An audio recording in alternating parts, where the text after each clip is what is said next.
guys, this is Bill Ain't No Limit Hubbard bringing you another short video, this one entitled Floating and/or Bluff Raising Flops. How do average players react or adjust against aggressive players who insist on opening tons of hands pre-flop before them? This aggressiveness normally upsets most players who are not yet adept at combating such pre-flop aggression. From all I see, the average player will react to these aggressive pre-flop open raises by calling the raise and then calling the flop c-bet whether they hit the flop or not.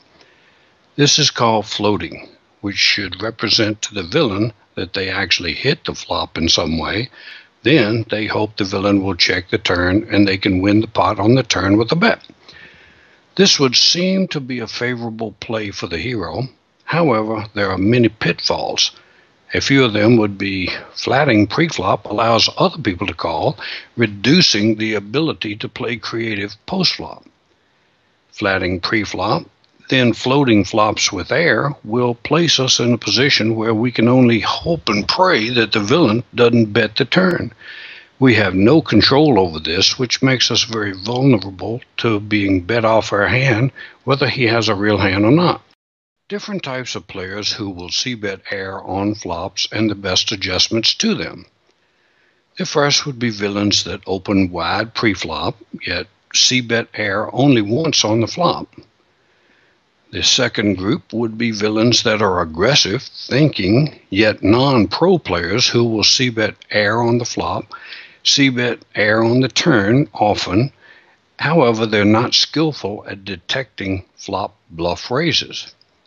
And number three, the very toughest of villains who may be semi-pro or pro players who read hands well and are competent enough to detect certain flop bluff raises and then exploit our play. Who are the best villains to use the float strategy against? Wide opening villains who will c-bet air only once on the flop. To me, the only time floating flops to bet the turn would be viable would be when you know the villain's tendency is to check the turn if his air c-bet was called. We also need an indication that the blinds are folding, for if they call, our creativity post-flop is hurt severely. If these factors are present, then floating the flop with air can be viable. The problem is they're usually not present at the same time. Who are the best villains to use a flop bluff raise strategy against? The very aggressive, thinking, wide opening, yet not skilled enough to detect flop bluff raises. These players will tend to c-bet air often as well as follow through with the turn air barrel. I do not care for the floating strategy versus most aggressive and/or thinking, yet non-pro players. Why? Because most aggressive players these days will not give us credit for a strong hand if we call the flop. If they bet twice checking us out, we must fold, losing two nice bets. I do not like leaving my fate in the villain's hands in this manner.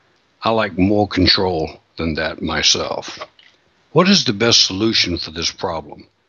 Bluff raising the flop, and obviously only if the flop is reasonably hard for the opener to hit. All we're trying to do is fold out his air, which he should have about 60–65% of the time. Therefore, the flop raise need not be huge. The bet sizing? I would raise maybe 2.3x, 2.5x, where x is his bet size on the flop. And all we're trying to do is get him to fold no pair. That's the goal. And it's up to you to come up with the proper bet size that will accomplish that goal, but make the size as small as possible to get the job done. Obviously, we need a solid, non-bluffy image to do this too. We also never bluff raise the flop if the villain's c-bet sizing suggests he did hit the flop. If he c-bets 80% pot and up, I might just sit this one out. Flops that are very hard to hit for solid yet wide opening ranges would be flops such as Ace-7 deuce, King-9-6, Jack-7-4 2 diamonds, 3-5-7, 10 deuce deuce. FlopZilla is a $30 piece of software that allows you to enter any range for the villain and then enter any flop. And then the software will break down exactly how that range hits the flop, telling you how many top pairs, what percent top pair, two pair sets, flush draws, and so forth. Playing around with FlopZilla away from the table will help you in real time understand how well certain open raisers will hit various flops. This concludes part 1 of floating and bluff raising flops.